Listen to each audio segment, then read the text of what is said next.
2020 is not just about the next 4 years or the next 8 years, it's generations to come. And a big part of that decision is going to be made right here in Iowa. I am deeply grateful to you for investing this time. So thank you, thank you. Woo! So let me just say, hello Mount Vernon. I'm glad to be here. This is kind of like being here with family, having you all sit around like this. And in fact, I brought family with me. My son Alex, where are you? Al? Where? Oh, there he is. Guy in the blue shirt back there. Alex has been my tech support since 2nd grade. It's true. And he now runs his own computer business, but he's picked up a second job, and that is support your mother when she runs for president of the United States. So thank you, Al. Nicely done. Maybe what I do today is I tell you a little bit about myself. I would tell you a little bit about why I'm in this race, and then we'll take some questions, and then if anybody wants to, we can always do selfies. Right? There's the fun part. So I was born and raised in Oklahoma. That's okay, there aren't that many of us. That's all right, go Boomer Sooner. Born and raised in Oklahoma. I am the baby. I have 3 much older brothers. I was what used to be referred to as a late in life baby.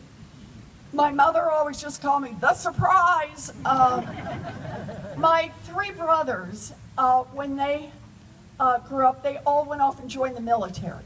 That was their path to America's middle class. My oldest brother was career military. He spent about 5.5 years off and on in combat in Vietnam. We were very lucky to get him back home. My second brother, John, he spent more than a year stationed overseas. My third brother, David, trained as a combat medic. And the consequence of that is we have a rule in our family, and that is don't choke in front of David. To this day, he carries a sharpened pocket knife, and he is convinced he could perform an emergency tracheotomy. It gives us some exciting moments at Thanksgiving. Anybody goes, and David says, I'm ready. And the rest are like, back up, back up. I love my brothers. I'm close to my brothers. They all 3 now have moved back to Oklahoma. They're all retired and live close to each other. They just talked to 2 out of 3 yesterday from O'Hare Airport. When we were growing up, our daddy had a lot of different jobs. He sold fencing, he sold carpet, he sold paint, he sold housewares. And when I was in middle school, all 3 of the boys, and they are referred to this day as the boys, all 3 of the boys were gone. And it was just my mama and my daddy and me. And my daddy had a massive heart attack. And for a long time, we thought we were going to lose him. He pulled through, but he couldn't work for a long, long time. So even now, I remember the day when we lost the family station wagon. I remember my mother used to tuck me in at night, and I always knew what was coming. She'd kiss me, she'd smile at me, pull my covers up, and then she'd go outside into the hallway and close the door, and I could hear her start to cry. Never wanted to cry in front of me. And this is when I learned words like mortgage and foreclosure. So one day, I walk into my folks' bedroom, and there on the bed is the dress. Now, some of you here will know the dress. It's the one that only comes out for weddings, funerals, and graduations. And my mother is pacing. She's in her slip and her stocking feet, and she's pacing, and she's saying, we will not lose this house. We will not lose this house. We will not lose this house. She was 50 years old. She had never worked outside the home, and she was terrified. And finally, she looks up and she sees me standing in the doorway. I'm just a kid. And she looks at me, and she looks back at that dress, and she looks at me. And finally, she wipes her face, and she picks up that dress and pulls it on, puts on her high heels, and walks to the Sears and gets a minimum wage, full-time job answering phones. And that minimum wage, full-time job saved our house, and more importantly, it saved our family. And for many years, I thought of this as this is the lesson my mother taught me.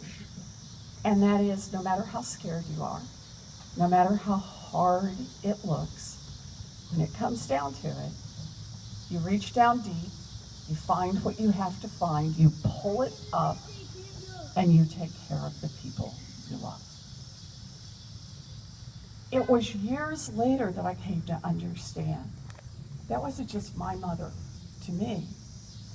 It's millions of people across this country every day who, no matter how hard it is, no matter how scared they may be, when it comes down to it, they reach down deep, they find what they have to find, they pull it up, and they take care of themselves and the people they love. That's what we do as Americans. But it was only years later that I came to understand. It's not just a story of individual people. That same story about my mother is a story about government.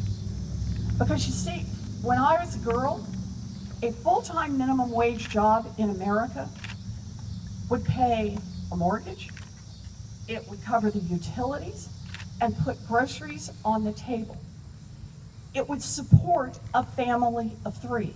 Today, a full-time minimum wage job in America will not keep a mama and a baby out of poverty. That is wrong, and that is why I am in this fight. There it is.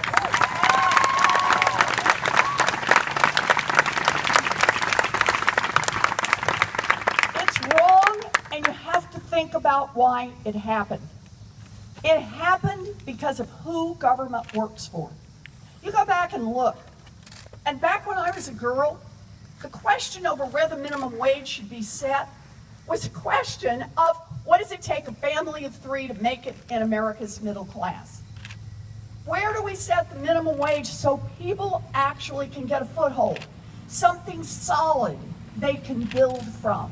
Today, the question asked in Washington about the minimum wage is where to set the minimum wage to maximize the profits of giant multinational corporations. Well, I don't want a government that works for giant multinational corporations. I want one that works for our families.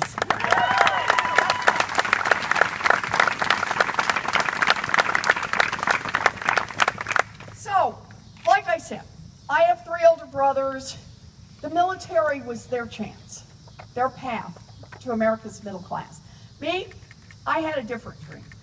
I have known what I wanted to be since 2nd grade. I really have. Oh, you make a face, right? You didn't decide till 4th grade. But it's true. I have known what I wanted to be since 2nd grade, and I've never wavered from this.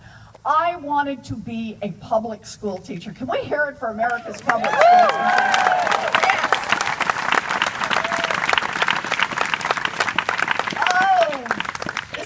Wanted. And I got to tell you, I committed early. I used to line my dollies up and teach them. I had a reputation for being tough but fair. Oh, I wanted this, I wanted this, I wanted this. But by the time I graduated from high school, we didn't have the money for a college application, much less to send me off to 4 years at university so I could be a teacher. So, like a lot of Americans, I have a story that is not a straight line. Mine has some twists and turns in it. So here's how mine goes. I got a scholarship to college. Yay!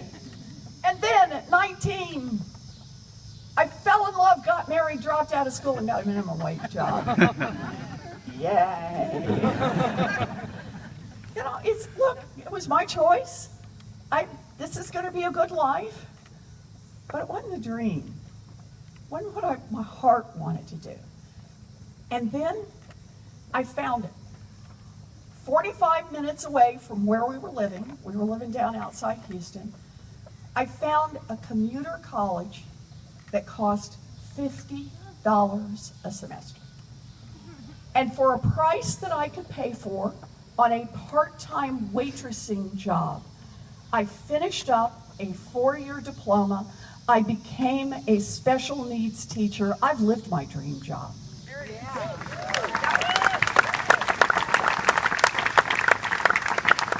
Now, do we have any special needs teachers here? Do we have any in the group? Well, retired, that'll count. That still counts. So I'm gonna need you to back me up on this. And I think almost all the teachers would back me up. It's not a job, this is a calling. I love those babies. I had 4 to 6-year-olds. To this day, I remember their faces, remembered what things we worked on, and I probably would still be doing that work, but my story has a couple more twists in it. And the next twist is by the end of my first year, I was visibly pregnant. And the principal did what principals did in those days. Wished me luck and hired someone else for the job. So, there it is. I'm at home, I got a baby now, and I can't get a job. What am I gonna do? And what am I gonna do? I'm just not exactly a stay-at-home person, I'm just not. And the answer I finally decided, I'll go to law school. Never ask your friends who are in law school how they made that decision. But I decided, okay, I'm gonna go to law school. By this time we're living in New Jersey, find a public law school that costs $450 a semester. So head off to law school, do 3 years of law school, baby on hip, graduate from law school visibly pregnant. You will discover a pattern to these stories. Thank you, Alex, for waiting to be born until after graduation. Took the bar, passed the bar, and practiced law for 45 minutes. And then went back to my first love, and that is teaching. I traded little ones for big ones, and spent most of my career teaching in law school. Now, when I taught in law school, I don't know if everybody does this who grows up worried about money, but man, I'll tell you what I did. I learned every money course and then I turned around and taught it. So I taught, if it was about money, I taught it. Contract law and commercial law, secured transactions, payment systems, debtor-creditor law, bankruptcy, corporate finance, partnership finance, law and economics. I taught it all.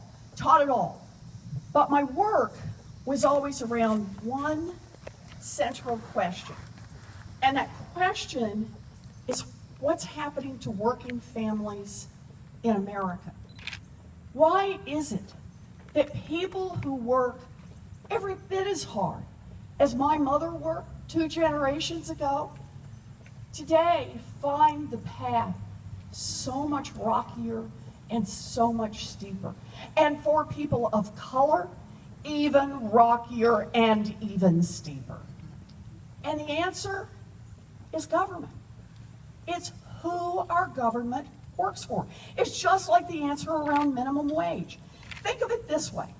We have a government that works great for giant drug companies, but not for people trying to fill a prescription. We have a government that works great for folks who want to invest in private prisons and private detention centers, but not for the people whose lives are torn apart by it. We have a government that works fabulously for giant oil companies that want to drill everywhere, just not for the rest of us who see climate change bearing down upon us. When you see a government that works great for those with money, when you see a government that works great for those who can hire armies of lobbyists and lawyers, and it's not working for much of anyone else, that is corruption, pure and simple, and we need to call it out for what it is.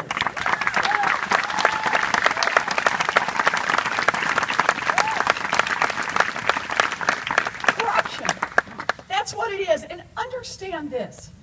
Whatever issue brought you here today, whether it's gun safety, healthcare, education, whatever issue, if there is a decision to be made in Washington, I guarantee it's been influenced by money.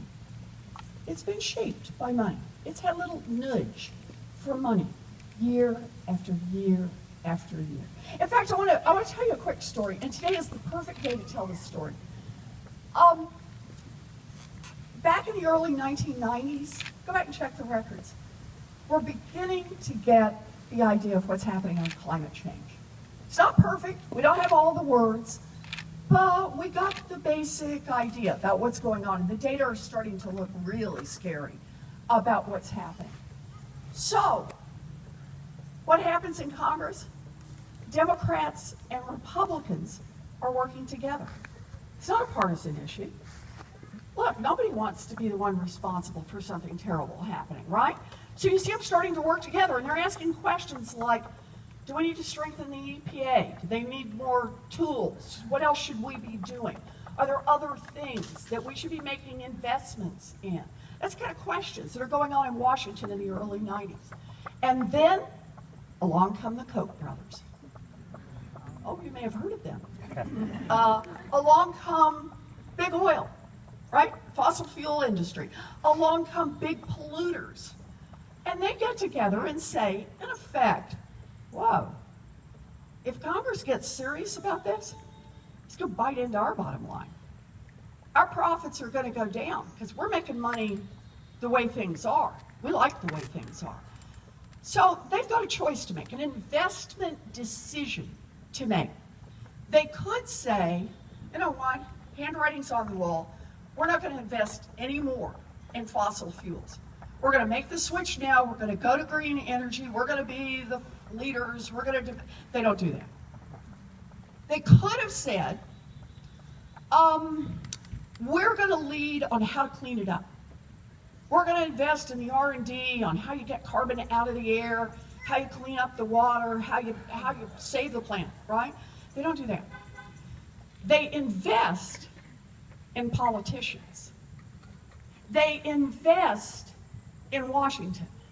They invest in making campaign contributions and so much more. Bought and paid for experts, think tanks, lobbyists, they invest in all of it. In fact, the bought and paid for experts is the one that really gets me. These are the guys that get hired to come in, and maybe they have some credential and maybe they don't, to come in and doubt climate science. Well, I don't know, it was hot a bazillion years ago. The dinosaurs loved it, whatever is their story. Think about why those guys invested in the climate doubters. It's not because they didn't understand climate science. Not at all. It's because you have bought and paid for experts. They build an umbrella over politicians.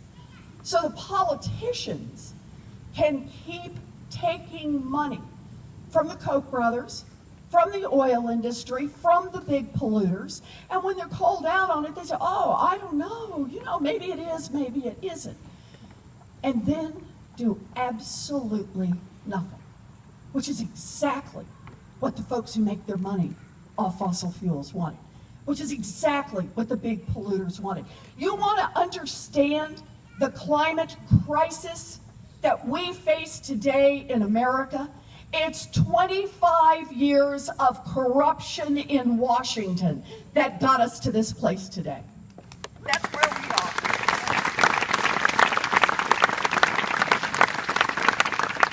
So here's the deal. We have money that just keeps influencing every decision. What are we going to do about it? This is not something that's going to be solved by having one statute over here and two regulations over there. It's going to take big structural change. That's what it's going to take. And let me talk to you about where that starts. It starts by attacking the corruption head on. It starts by just taking it on and saying we're tired of being on our back foot about this. We're tired of having those guys own our democracy. We are now ready to fight back. So I got a plan for that. And here's where it starts. I have the biggest anti-corruption plan since Watergate. That's the good news. Yay! Here's the bad news. We need the biggest anti-corruption plan since Watergate. So since money goes to lots of places, you wouldn't be surprised to learn that this plan has a lot of different pieces to it, right? Lots of pieces that it tries to take on. Because it's not just a one and done. It's really pushing back on lots of fronts, pushing back on the influence of money. So let me just give you a sample. Part one, end lobbying as we know it.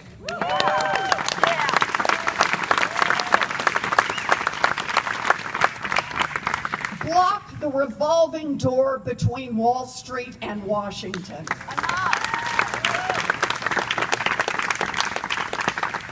Here's one you may never have thought about.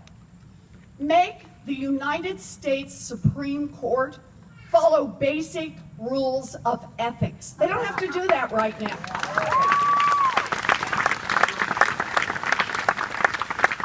Okay, I really could do these all afternoon. I could even do it standing in the sun. I'm going to do just one more, though, because it's a goodie. And that is make everyone who wants to run for federal office, everyone, put their tax returns online.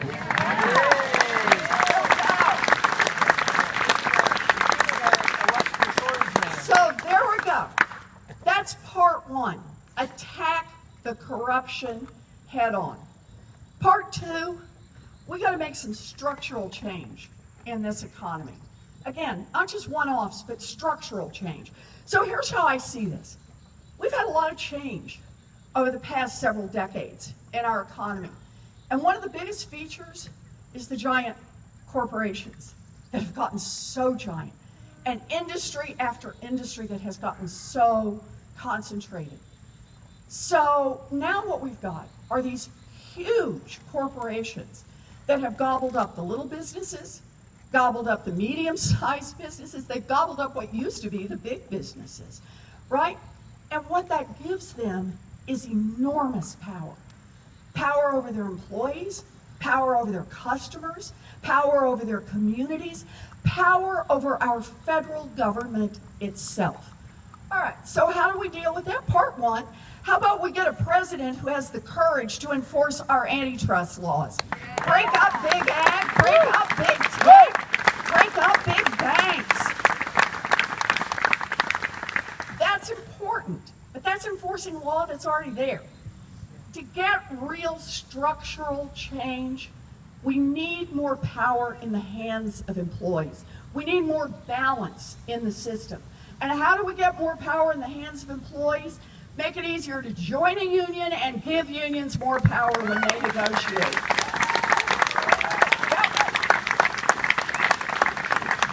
Yep. Unions built America's middle class, and unions will rebuild America's middle class. So that gives us some structural change. There's another way we can get some structural change. It's time for a wealth tax in America. Yes. Yes. Yep. So here's my plan. Your first $50 million is free and clear. I see some of you saying, I can deal with this one, right? This is about your accumulated assets. First $50 million is free and clear, but your 50 millionth and first dollar, you got to pitch in 2 cents. And 2 cents for every dollar after that. We call it a wealth tax, but think of it this way. Anybody here own a home or grow up in a family that owned a home? You've been paying a wealth tax all these years, just called a property tax. All I'm saying is for the richest in this country, it's not just your real estate. How about we include your stock portfolio, the diamonds, the Rembrandt, and the yacht? Just let's call it for the whole thing, right? And we'll do your property tax on this. Just 2 cents. Just 2 cents. And understand this about it. I'm not doing this because I'm cranky with rich people. Some bazillionaires say, you know, look, I worked hard. Yeah, I worked hard. You really do want to say, unlike anybody else. I had a great idea. I stayed up late at night. I made this happen. And I say, good for you. But here's the deal. If you built a great fortune in America, I guarantee you built it at least in part using workers all of us help pay to educate. Yeah. Right?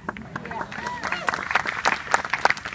You built it at least in part getting your goods to market on roads and bridges all of us help pay to build.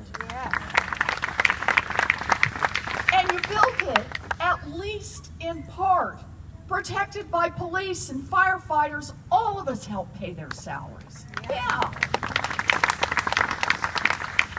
And all we're saying is if you make it big, not just big, really big,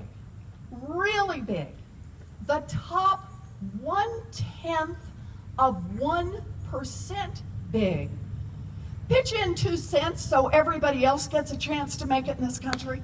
That's it.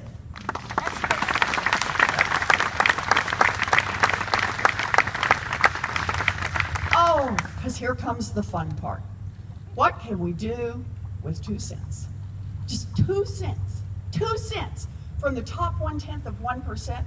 And the answer is, we can do universal child care for every baby in this country aged 0 to 5.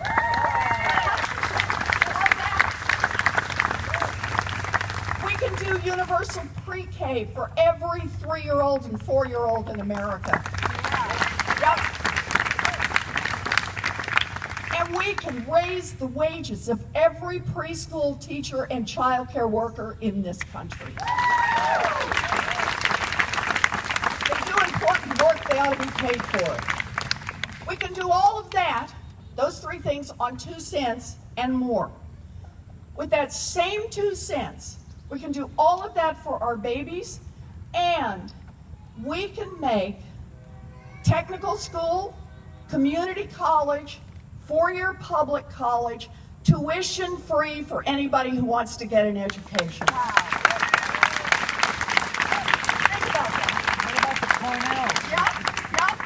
And I'm not through yet. We can do all of that, and we can make a real investment in leveling the playing field. We can expand Pell Grants, both in who's eligible and whether or not there's enough money to make a real difference, so kids who come from poor families really have a chance. We can make a $50 billion investment into historically black colleges and universities. That's how we build a future. And I'm still on the same 2 cents.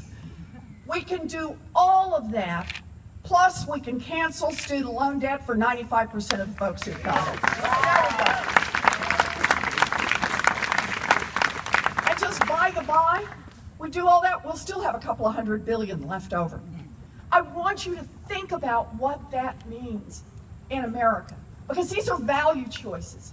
We can leave that 2 cents with the great fortunes that today have their own money managers and people who watch out for their investments and how to grow them and grow them and grow them, how to suck more and more value out of this economy.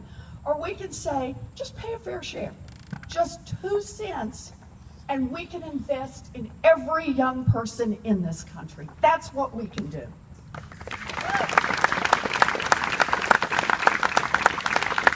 Okay, so part 1, we got to attack the corruption head on. We got to knock it back so we can make other changes, all kinds of other changes. Part 2, we got to make some structural change in this economy. Part 3, we got to protect this democracy. That's the third part. And I'll tell you where I want to start.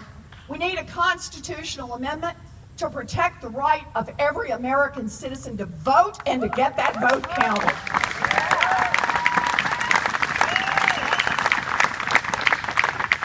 We need a federal law to prohibit political gerrymandering anywhere in this country.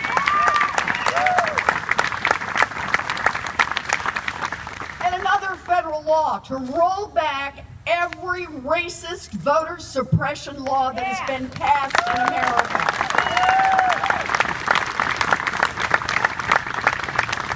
I'll just mention one more. It's time to overturn Citizens United. Democracy is not for sale.